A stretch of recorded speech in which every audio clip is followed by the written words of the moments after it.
Hello everyone, welcome to Maths Up. आज हम simple interest के प्रीवियस ईयर्स के क्वेश्चंस करने वाले हैं। Question number 26। देखिए, ये जो क्वेश्चन है, इस क्वेश्चन में ये है तो सिंपल इंटरेस्ट का क्वेश्चन, क्योंकि बोला है उसने साधारण ब्याज पर, लेकिन इस क्वेश्चन की कथनी और करनी में अंतर है। इसका क्या मतलब है? देखो बेटा, एक हार्डवेयर विक्रेता है जो एक बैंक को ब्याज पर कर्ज देने की बात कर रहा है और वो कह रहा है कि मैं एसआई पर दूंगा उधार, लेकिन उसने एक लाइन यहां पर जोड़ दी कि प्रति 6 महीने बाद, हर 6 महीने बाद वो मूलधन की गणना करने के लिए ब्याज को शामिल कर देता है। ब्याज को शामिल कर देता है का मतलब इंटरेस्ट प्रिंसिपल अमाउंट में जोड़ देता है। तो यहां एक तो वो सिंपल इंटरेस्ट का बोलकर सीआई कर रहा है, क्योंकि वो इंटरेस्ट को प्रिंसिपल अमाउंट में जोड़ रहा है, और इसके भी ऊपर वो ये साल में ना कर कर 6 महीने में ही कर रहा है, मतलब और ज्यादा एक्स्ट्रा कमा रहा है। तो यहां हमसे पूछा जा रहा है कि 12% अगर उसका रेट है, अगर रेट 12% है तो एक साल में उसका एक्चुअली कितना परसेंट होगा। तो ऐसे क्वेश्चन को करने के लिए देखिए, हमने सीआई में पढ़ा है, अगर रेट 12% है जो कि पर एनम है, तो हमें इसका हाफ ईयर रेट पता करना पड़ेगा। तो आधे साल का, यानी कि जो इफेक्टिव रेट होगा वो हम आधे साल का निकालेंगे। आधे साल का जो रेट होगा वो 6% होगा। और एक साल में क्योंकि 2 बार 6 महीने या 2 बार आधे साल आएंगे, तो 6% हम एक बार तो 6% ब्याज लगाएंगे, दूसरी बार 6% तो लगाएंगे ही लगाएंगे, साथ ही साथ 6 का 6% भी लगाएंगे। अब इसका हम डायरेक्ट फॉर्मूला भी जानते हैं, मैं सीधा लिख देता हूं 6+6 + 6 × 6/100। बात आ रही है समझ में, जो हमने सक्सेसिव परसेंटेज चेंज में पढ़ा है। और अगर आपने सीआई पढ़ा है तो इसके लिए एक और तरीका आपको पता है, सीधा हमारे पास एक फॉर्मूला होता है 2r + r²/100। ठीक है ना? तो रेट कितना है? 6, यानी कि 12.36% हमारे क्वेश्चन का आंसर होगा। Option number 1 is your answer. Next question, question number 28। देखिए, क्वेश्चन नंबर 28 में क्या कहा जा रहा है कि एक व्यक्ति है जो कि 15,000 रुपए 2 भागों में बांटकर अलग अलग स्कीम्स ए और बी में इन्वेस्ट करते हैं। अब जो स्कीम है ए है, उसमें 18% का इंटरेस्ट मिल रहा है और स्कीम बी में 15% का इंटरेस्ट मिल रहा है। 4 साल बाद टोटल जो ब्याज उनको मिला वो 9,750 रुपए था।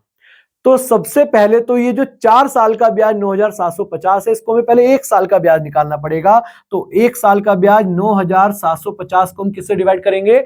4 से डिवाइड करेंगे। इसको जब आप डिवाइड करेंगे तो आ जाएगा 2437.5, 2,437.5 रुपए। अब ये जो ब्याज है 1 साल का है, लेकिन ये 1 साल का ब्याज टोटल कुछ तो 18% के रेट पर है और कुछ 15% के रेट पर है।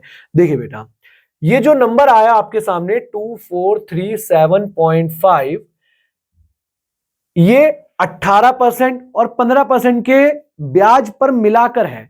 आप बताइए, अगर पूरा का पूरा 15,000 रुपए 18% पर उधार दिया होता तो कितने रुपए का ब्याज बनता? इसको सॉल्व करेंगे तो आएगा 2,700 रुपए। 15,000 का 18%। अगर पूरा का पूरा 15,000 रुपए 15% पर उधार दिया होता, 15,000 का 15% निकालेंगे तो आएगा 2,250 रुपए। लेकिन क्योंकि थोड़ा अमाउंट 18 पर और थोड़ा 15 पर उधार दिया है, इसीलिए ये अमाउंट आया है। तो अब हम एलिगेशन लगाएंगे। 2,250 और 2437.5 रुपए का अंतर आ जाएगा 187.5। भाई, 2,437 रुपए में से 2,250 माइनस करेंगे तो 187 और 0.5 और हो गया। उसी तरह से 2,700 में से 2,437 माइनस करेंगे तो 263 आएगा और 0.5 और माइनस हो जाएगा तो हो जाएगा 262.5। आया सबको समझ में?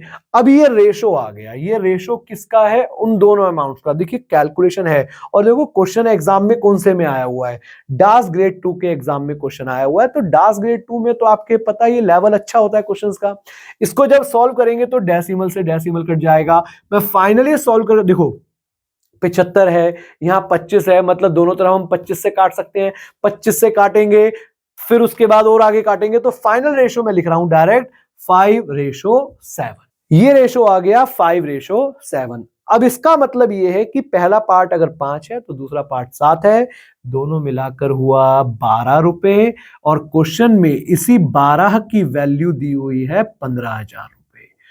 क्योंकि 12 की वैल्यू 15,000 रुपए है तो 1 की वैल्यू आ जाएगी 15,000 बटे 12। इसको सॉल्व करेंगे तो आएगा 1250। 1 की वैल्यू समझ में आया कैसे निकाला, 15,000 बटे 12, 1250। 1 की वैल्यू 1250 हमें निकालनी है क्योंकि कौन से रेट पर, स्कीम बी हमारी थी 15% वाली, यानी कि 7 की वैल्यू। तो सीधा 7 की वैल्यू निकालेंगे, 7 गुणा में 1250। अब इसको सॉल्व कर लो, ये आ जाएगा 8750, 8,750 रुपए। ऑप्शन नंबर 1 हमारे क्वेश्चन का आंसर है। इस तरह के क्वेश्चंस करने के लिए बार बार कह रहा हूं कैलकुलेशंस। चलिए नेक्स्ट क्वेश्चन, क्वेश्चन नंबर 29। देखो ये क्वेश्चन बहुत यूनिक सा क्वेश्चन है, मतलब ऐसे क्वेश्चन, और ये भी डास ग्रेड 2 के एग्जाम में आया हुआ है 2019 में। क्वेश्चन इजी है लेकिन थोड़ा यूनिक है। Kumar borrowed a sum of ₹20,000 from Narayan. उसका एक दोस्त है नारायण, उससे उसने 20,000 रुपए उधार लिए। कितने परसेंट रेट पर, 12% रेट पर। लेकिन जो उसने उधार लिया वो 13 जनवरी 2015 को उधार लिया और लौटा दिया 8 जून 2015 को। तो यहां जो वो इंटरेस्ट कैलकुलेट कर रहा है वो एक तरीके से ये मानो कि 12% साल का है, और 12% साल का है का मतलब वो 365 दिन का 12% है। और हम निकालेंगे कि कितनी दिन के लिए उसने उधार रखा, तो उतने दिन का वो केवल ब्याज मुझसे लेगा, वो ये क्वेश्चन में कह रहा है। तो चलिए 13 जनवरी में होते हैं कितने दिन, 31 दिन। तो 13 जनवरी से जब हम 31 तक काउंट करेंगे तो कितने दिन आएंगे, जोड़कर देखो जरा, 19 दिन आ जाएंगे। फिर फैब की बात होगी। अब देखो फरवरी में कौन सा ईयर है, क्योंकि 2015 है तो लीप ईयर तो नहीं है, तो कितने दिन होंगे, 28। तो ये जो क्वेश्चन है ना बस इसीलिए यूनिक है। बाकी अभी आप देखोगे आगे चल के एक ऐसा नंबर आएगा जो इस क्वेश्चन को वापस से वहीं ले आएगा जहां पर हमने सब कुछ सीखा है। मार्च में कितने दिन होते हैं, 31 दिन होते हैं। अप्रैल में 30 दिन होते हैं। मई में फिर 31 दिन होते हैं। अब जून में वो कौन सी तारीख को लौटा रहा है, देखो 8 तारीख को उसने लौटा दिया, तो 8 तारीख का ब्याज नहीं लगेगा, मतलब कितने दिन का लगेगा, 7 दिन का। जब आप इन सब को ऐड करेंगे, जब आप इन सब दिनों को ऐड करेंगे तो एक बहुत ही इंटरेस्टिंग सा नंबर आएगा, और वो आएगा 146 डेज। अब किसी को ये पता है कि 146 डेज क्या है? देखिए, जिनको नहीं पता ध्यान से सुनो। आप बताओ एक साल में कितने दिन होते हैं, 365 दिन होते हैं। चलिए अब मैं यहां पर आपको कुछ इंटरेस्टिंग बातें दिखाता हूं। ठीक है, ये तो आप लोगों को पता चली गया कि 146 दिन आएगा, मैं फिलहाल इसको यहां पर लिख रहा हूं। एक साल में 365 दिन होते हैं, या कहिए 12 महीने, 12 मंथ्स मतलब 1 ईयर, ये सबको पता ही है। 6 मंथ्स हाफ ईयर हुआ, ठीक है, ये भी बात क्लियर हो रही है। या 1/3 ईयर, साल का 1/3 कितने महीने होंगे, 4 महीने होंगे। साल का 1/4 3 महीने होंगे। भाई अगर आप 1/4 कर रहे हैं तो 12 का 1/4। अब अगर 1/5 करना है तो 12 तो 5 से डिवाइड नहीं हो रहा है, तो चलो उसको हम बाद में देखेंगे। 1/6 साल कितने महीने, 2 महीने। ये तो चलो आप लोगों को इजीली विजिबल होगा, लेकिन एक जो दूसरी बात आपको मैं आज बता रहा हूं वो ये है कि 365 जो ये एक नंबर है, ये केवल 2 नंबर से डिवाइड होता है, एक 73 और एक 5। मतलब 1 और अपने अलावा 1 से और खुद से तो सारे नंबर डिवाइड होते हैं, लेकिन ये 365 73 इंटू 5 होता है, 73 गुणा 5। इसका मतलब है कि अगर मैं केवल 73 दिन की बात करूंगा तो वो एक साल का 5वां हिस्सा होगा, 1/5 ईयर होगा।